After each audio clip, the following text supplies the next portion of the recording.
Hi, I'm Dr. Joseph with During. The purpose of this video is what I consider to be best practices for tapering for someone who's been on benzodiazepines and they want to come off and they want to do it safe.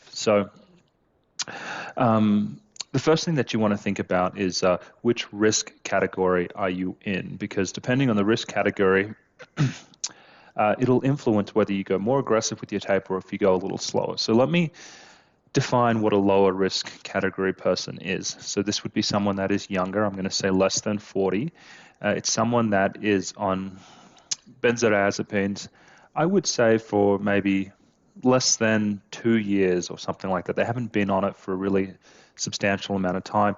They may be on a lower dose of it. They may be on, say, like a milligram of Xanax or equivalent to that.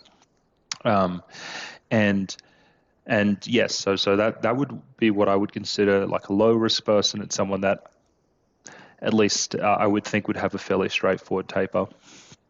The other person, let's say they are 65, they have been on Klonopin for maybe 30, 40 years or something like that. And maybe they're on, reasonably high doses of that. Maybe they're taking maybe 2 milligrams in the morning, two milligrams in the evening. That's more of a high risk person.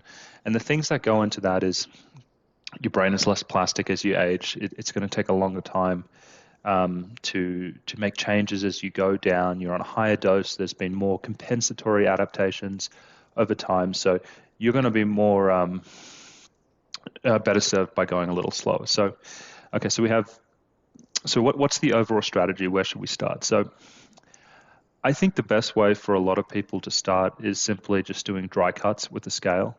So if you have a tablet, you would just get a razor. You would measure the tablet on a scale, you'd see how much it weighs, and then you would get a razor and then you'd start shaving some of the pill off. Typically, I recommend doing between 5 to 10% cuts, and that is, again, you may want to do a 10% cut if you're a low risk person. No, sorry, yeah, and you want to do a 5% cut if you're higher risk. And the other thing, and so you do that, you do a cut, and then you want to wait around 2 to 4 weeks to kind of see how you settle. You may have symptoms which kind of die down towards the end of 2 weeks, and you say, okay, I'm now ready for another cut, and at which time you would do so. So there's another thing that you need to think about. I think it's best practice to try and slow down right when you get to the end of your taper. And so what is the end of my taper?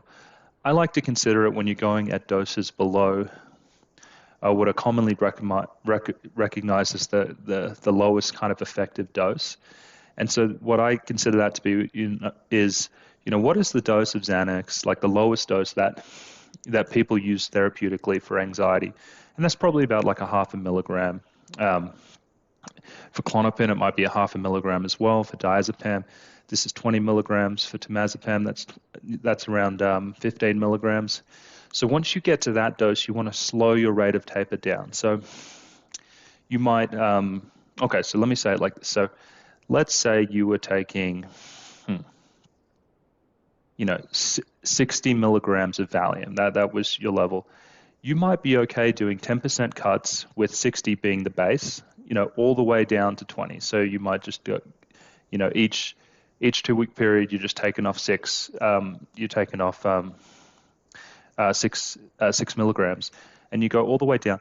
Once you got to 20, I would reset it there. So I would say, okay, 20 is my new set point, and now I'm going to go down in 2 milligram increments and kind of slow it way down when you get to the end.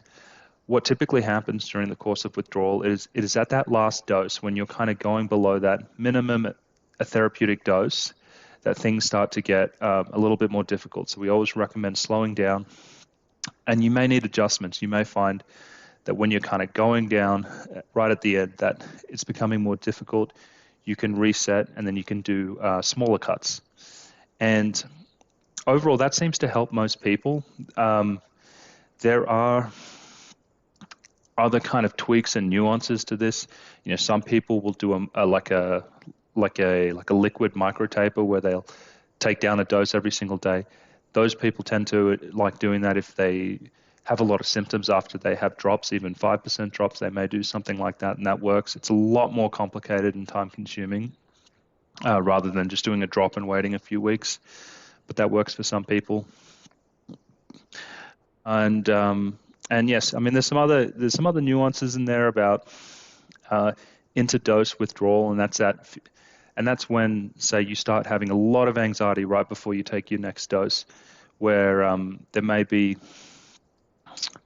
something to gain by crossing over to Valium before you begin your taper, or even spacing out your doses. So, for instance, if you're taking, Xanax XR, you might want to break that up into the Xanax immediate release normal formulation and break it into maybe 3 increments throughout the day, or 4 increments.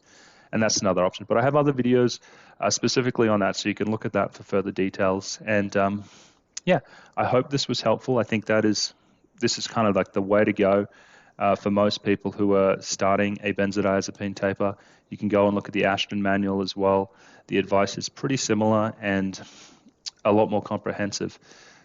Have you done a taper like this? Did this work for you? What did you think about the advice? Please let me know in the comments below. And thanks.